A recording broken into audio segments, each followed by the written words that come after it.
Hola, mi nombre es Eliana Nao y hoy les vengo a hablar sobre el funcionamiento de la máquina económica. La economía secundaria funciona de forma simple y mecánica.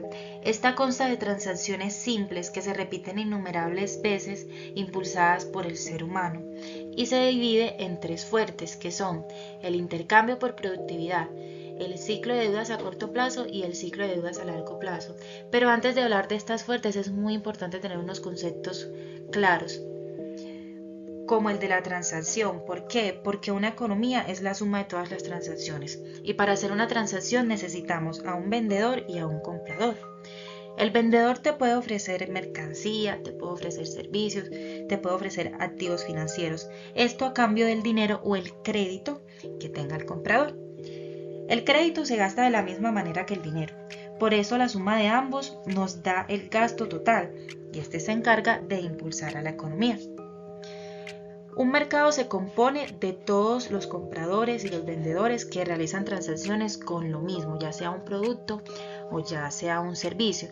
Por ejemplo, el mercado automovilístico, el mercado del pan, el mercado de la ropa, etcétera, etcétera. La economía consta de todas las transacciones en todos sus mercados, y esto lo hacen empresas, bancos, gobiernos, personas naturales, siendo el gobierno el mayor comprador y vendedor, y este gobierno se divide en dos ramas, que son el gobierno central y el banco central.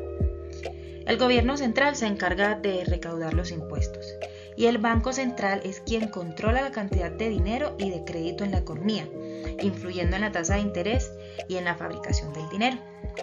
Esto convierte al Banco Central en un factor muy importante en el flujo del crédito. Y esta es la parte más importante de la economía gracias a su influencia en el ciclo de endeudamiento y desendeudamiento que forma parte del funcionamiento de la máquina económica. Ahora sí, hablemos sobre el intercambio por productividad. Para eso necesitamos a un prestador con una necesidad de un dinero y a un prestatario con este valor disponible.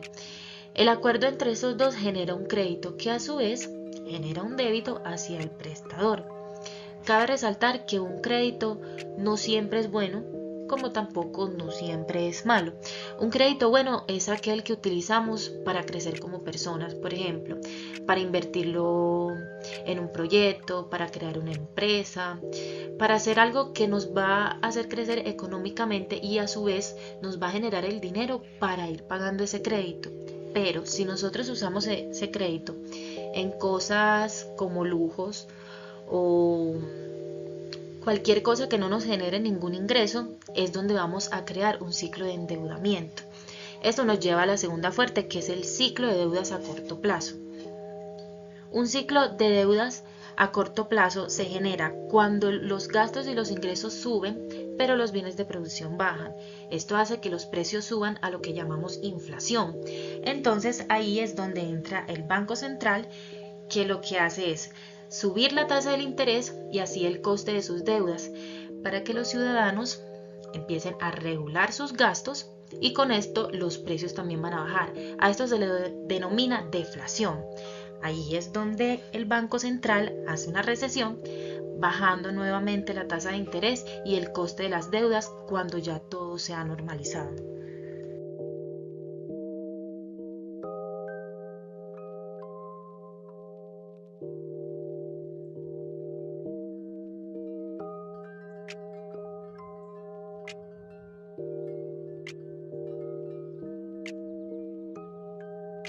Entonces, ¿qué es un ciclo de deudas a largo plazo? Dalio nos explica que sin importar cuántas deudas se tengan, después de que los ingresos y los valores de activos se conserven altos, esa persona es digna de crédito, lo que obviamente la facilita a que le den muchos créditos por valores bastante altos.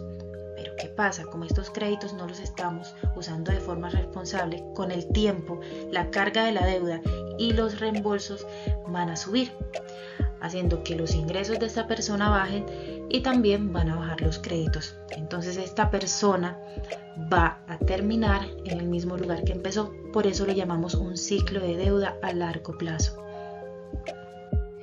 Es muy importante que tengamos en cuenta que si bien el crédito es esencial para el crecimiento económico, su uso imprudente puede producir problemas financieros graves.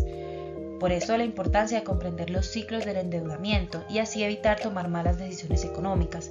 Cuando nosotros entendemos el funcionamiento de la economía de un país, nos vemos muy beneficiados en nuestras finanzas como emprendedor, porque tenemos una perspectiva mucho más amplia, informada y estratégica. Eso nos permite anticiparnos a cambios en el entorno económico, adaptarnos con mayor facilidad al mercado y optimizar nuestras operaciones comerciales. En conclusión, la comprensión de la economía te brinda las herramientas para mejorar la estabilidad financiera y maximizar las oportunidades de crecimiento. Para esto también necesitamos invertir en nuestra educación financiera continuamente para poder aprovechar oportunidades que pueden surgir en el entorno económico. Espero haber sido muy clara con esta explicación. Muchísimas gracias.